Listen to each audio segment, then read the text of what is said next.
Allah itu apa? Siapa? Kalau versi orang kan Allah itu di langit, Ustaz. Itu belum kenal Allah namanya. Ya. Allah itu di arsy, Ustaz. Itu ayat. Ar-Rahman 'alal arsy istawa. Yang istawa itu antum kenal enggak gitu?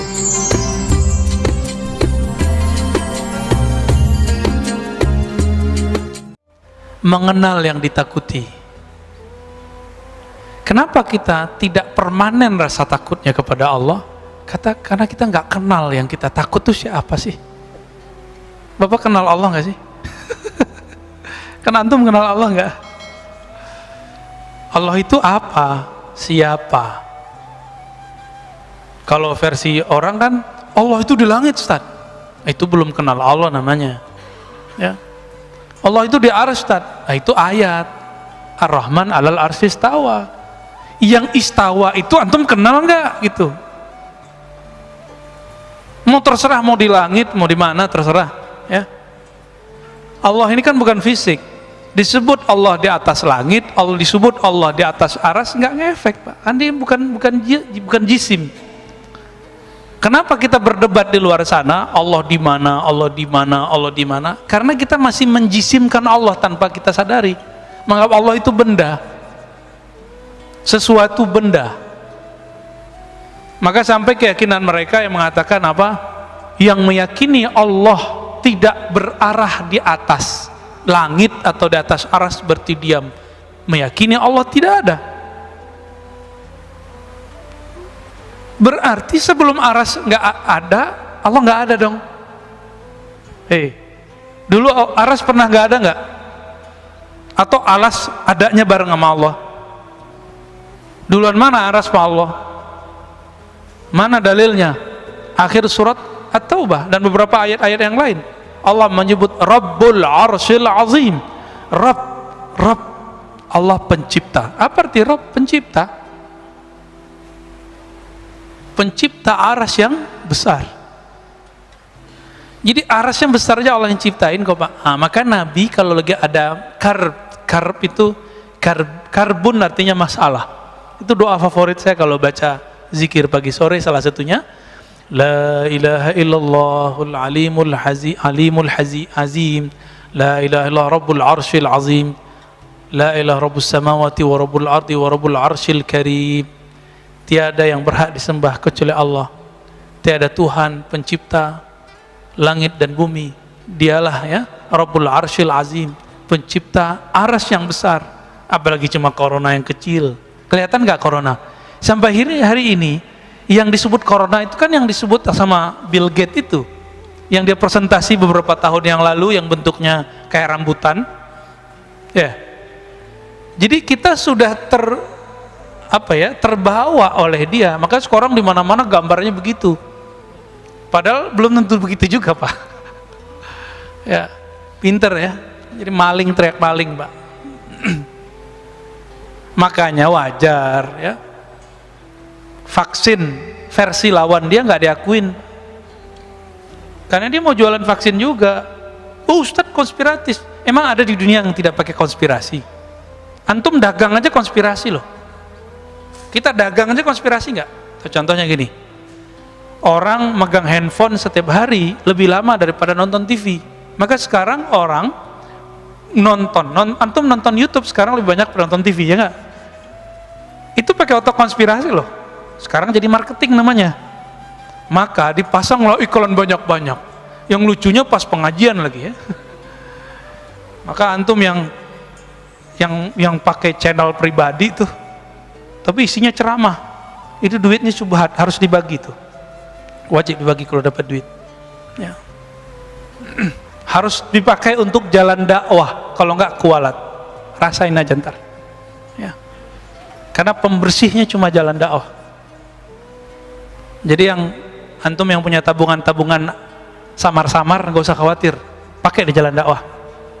Tapi jalan dakwahnya jangan salah dakwah, ntar dakwah teroris lagi yang dibantu ya. Jadi apa yang harus kita lakukan? Ma'rifatul ma'bud, mengenal yang kita anggap kita takut itu. Bapak karena kenal istri, maka cintanya permanen, Pak.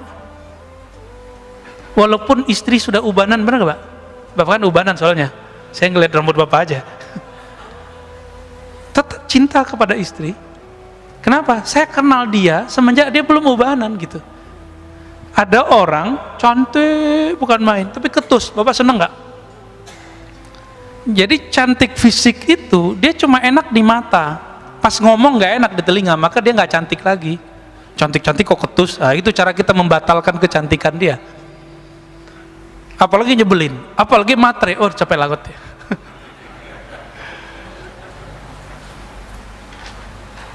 Nggak ada semua orang semuanya matre ya. Matre itu kan hubbul mal, hubbul dunia, cinta dunia. Oke, ada lagi? Ya, silakan Pak, di belakang.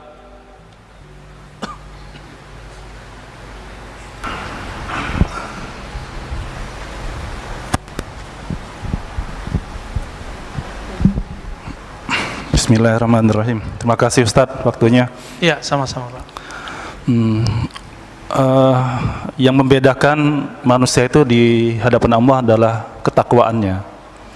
Kita sering mendengar bahwa dalam hadis yang populer, dalam diri manusia itu adalah segumpal daging. Jika daging itu baik, maka semuanya akan menjadi baik. Betul. Nah, kalau sudah demikian, maka dari strata yang bawah itu bisa menjadi lebih dicintai Allah daripada pribadi yang punya strata yang lebih tinggi karena ketakwaannya. Nah, bagaimana cara kita mengintegrasi amal, ilmu dan iman supaya kita menjadi kepribadian yang dicintai oleh dan diutamakan oleh Allah Subhanahu wa taala. Dan apa yang menyebabkan daripada ketiga integrasi ini yang mudah sekali copot, mudah sekali luntur, mudah sekali kalah dalam kita mencapai keridhaan Allah Subhanahu wa taala. Terima kasih. Wassalamualaikum warahmatullahi wabarakatuh. Assalamualaikum warahmatullahi wabarakatuh. Gak pakai teori Pak, pakai yang praktis aja ya. Masih ingat kisah orang yang suka baca kulhu? Dalam Sahih Bukhari, Kitabut Tauhid, bagian akhir kitab, jilid terakhir. Kitab saya masih kitab kuning jadul, nggak ada nomornya ya. Kitabut Tauhid, Darul Fikr yang lama. Di situ disebutkan bahwa ada seseorang pemimpin perang, setiap kali mimpin sholat, selesai satu ayat dia tutup dengan kulhu. Bahkan beberapa rakaat itu cuma kulhu, kul huwallahu ahad, Allahus samad, sampai akhir. Akhirnya bikin yang di belakang bertanya-tanya, emang gak ada ayat lain? Kira-kira gitu ya. Kenapa sih ini orang bacanya ayatnya itu aja, Al-Ikhlas mulu. Pulang ke Madinah, sahabat-sahabat yang jadi makmum ini melaporkan apa yang dia lihat, padahal Nabi nggak pernah menyuruh begitu. Ini artinya apa? Sahabat-sahabat itu menciptakan torikot-torikot ritual untuk dirinya. Ini dalil bahwa boleh seorang alim meramu dari dalil-dalil yang ada suatu amalan yang kemudian dia disiplinkan dan dia ajarkan kepada orang, disebut thariqah. Ini dalilnya. Apa kata Nabi? Coba tanya si fulan itu, kamu gak usah tuduh dia, tanya dia kenapa dia buat begitu. Jadi kita kalau ngikutin sunnah Nabi ini, kita nggak boleh ngejek orang ngamalin apa aja, nggak boleh ngejek. Kita konfirmasi, tabayun namanya, kenapa sih kamu ngamalin ini? Sama orang yasinan kita tanya, kenapa kamu baca yasin? Ya. Sama orang ziarah kubur jangan langsung bilang dia syirik, khurafat. Kita tanya, apa yang kamu baca saat ziarah kubur? Baru bilang syirik atau enggak syirik. Maka sahabat ini nanya, datang, wahai panglima kami, jenderal kami, kenapa engkau suka baca kulhu di setiap gerakan sholatmu, setiap rakaatmu? Apa jawaban beliau? Karena di dalamnya ada sifatur rahman, sifat-sifat Allah yang maha pengasih penyayang, aku suka membacanya. Lalu dibawa lagi kabar jawaban itu ke Nabi. Nabi kemudian mengatakan, sampaikan kepadanya. Nabi padahal secara wahyu sudah tahu, tapi konfirmasi itu wajib. Maka mursyid-mursyid, ahli-ahli firasat, kita nggak boleh berhukum dengan kasyaf. Kita bolehnya berhukum kalau sudah konfirmasi. Nggak boleh berhukum Pak dengan ilham, nggak boleh. Dia harus berhukum dengan hasil konfirmasi. Walaupun antum sakti mandraguna, ya, nanti banyak salah. Tak kayak zaman pilpres kemarin lagi, ya. Ya. Banyak kan ilham-ilham muncul, tapi salah terjemah semua. Ilhamnya benar, terjemahannya salah. Ya. Apa kata Nabi? Sampaikan kepadanya, sesungguhnya Allah yang Maha Rahman mencintainya. Jadi supaya Bapak mulia di sisi Allah, maka rutinkan baca kulhu Pak. Bapak sudah pensiun Pak ya? Sudah? Belum? Belum? Ya udah, musim libur Sabtu Minggu dan WFH, jangan kurang baca kulhu setiap sholat.